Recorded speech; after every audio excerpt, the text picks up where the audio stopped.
Salve, rapa! Até que enfim a gente está de volta.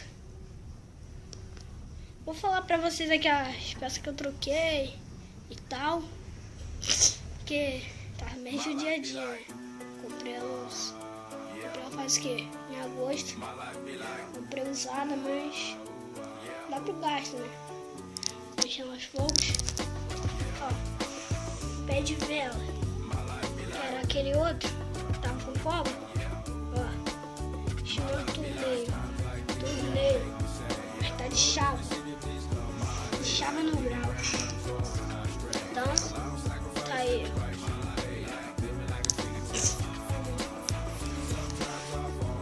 Coloquei o negócio das marchas pra poder trocar.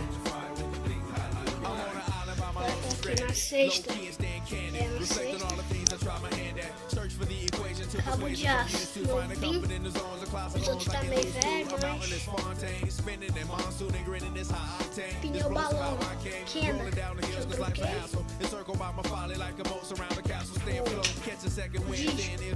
disco eu troquei não. Acho que é 140.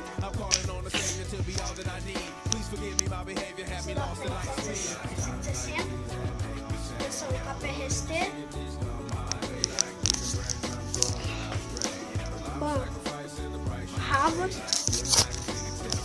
quadro, Gils BR, FRXHI, manopla, Cipo, manoplinha boa, Raptifire, Shimano,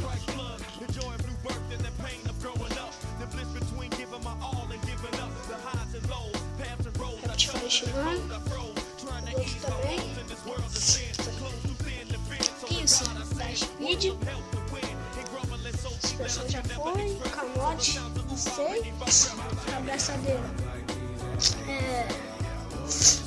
esqueci o nome, Transi-X, cubo, da Speed, cassete, da frente mesma coisa, caixa de direção, Neco, mesinha, Mônaco, os passadores Neco, central, Shimano, pedal normalzinho, câmbio da frente Shimano também,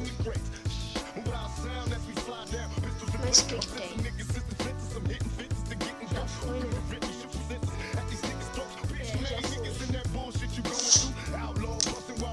Então, galera, esse é o vídeo. Espero que vocês tenham gostado. Não tá em ótima qualidade não, mas aos poucos a gente vai evoluindo. Um pouco a gente tá em HD, em HD, quem sabe em 4K, né? Então, valeu aí mesmo. Tá inscrito aí, deixando seu like, famoso joinha, que é nós com Z de Zica do Grau. Então, valeu.